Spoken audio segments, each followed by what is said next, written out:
Social media वाले आप लोग उसमें न्यूज चैनल पर देखे भी होंगे। तो आज एक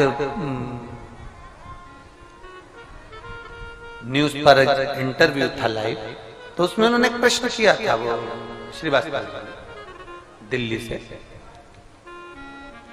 तो वो एक प्रश्न करे थे, उन्होंने एक प्रश्न किया था, गुरुजी आपने ये कैसे कह दिया कि कंकर में शंकर है और कंकर में शंकर लोगों को सिद्धता भी आई, आपने कैसे? तो उसने एक काम चालू करा, प्रत्येक वन में वो एक बेलपत्र का वृक्ष, एक बेलपत्र का पौधा लगाना प्रारंभ करता। क्या काम चालू करा उसने?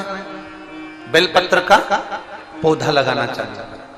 अब दुनिया के लोग हमसे कहते हैं कि महाराज जी ने बताया तो हमारे यहाँ 10 साल बाद संतान हुई, कोई कहता है हमारे यहाँ 20 साल संतान हुई, कोई कहता है हमारे यहाँ 30 साल बाद संतान हुई, कोई कहता है महाराज जी ने बताया तो 15 साल बाद संतान हुई, कोई कहता है 8 साल बाद संतान हुई। इसमें सीहोर वाले महाराज ने कुछ नहीं करा, इसमें तुम्हारा जो विश्वास था, तुमने कथा सुनी, पीछे के जितने श्रावण के महीने आपको बोले जाते थे और आपसे हम वृक्ष लगाने को कहते थे, बोलो बोलो सही है कि गलत है, ईमानदारी से बोलो। हमने आपको वृक्ष लगाने के लिए कहा, हमने आपसे कहा कि 1 करोड़ बेलपत्री के वृक्ष लगाना है और टीवी पर हमने कह दिया सबको लगाना है, और वृक्ष लगाने के फोटो हमको भेजना, हम टीवी पर उसको दिखाएंगे। बोलो बोलो किस किस ने सुनी थी वो कथा? सुनी थी ना? हमने कहा उनके फोटो हम टीवी पर दिखाएंगे। आप लोगों ने वृक्ष लगाए, भले हाथ लगाया वृक्ष में, उसके फोटो भेजे, उसके वीडियो भेजे, हमने उसको आस्था चैनल पर दिखाया। अब कोई कहे कि ये सीहोर वाला तो पगला हो गया, सबसे पेड़ लगवाते फिर रहा।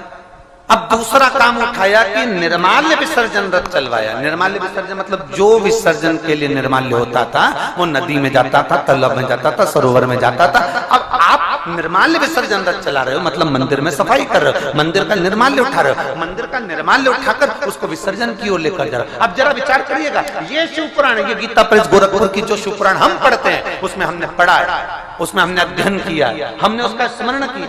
हम ज्यादा विद्वान नहीं है पर पढ़ते जरूर हैं, विद्या अध्ययन करते हैं, इसको हम पूर्ण तरह से उसको दिन रात घोटा करते हैं, उसमें क्या चीज मिल सकती है जन मानस के कल्याण।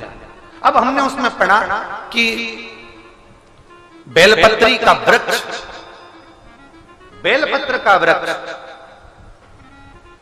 माता पार्वती जी के हृदय से, अश्रु से बेलपत्र सबसे लगवा, और सबसे लगवाएंगे। जिसके घर में औलाद नहीं होगी वो 15 साल 20 साल 25 साल बाद भी होगी जरूर। और वो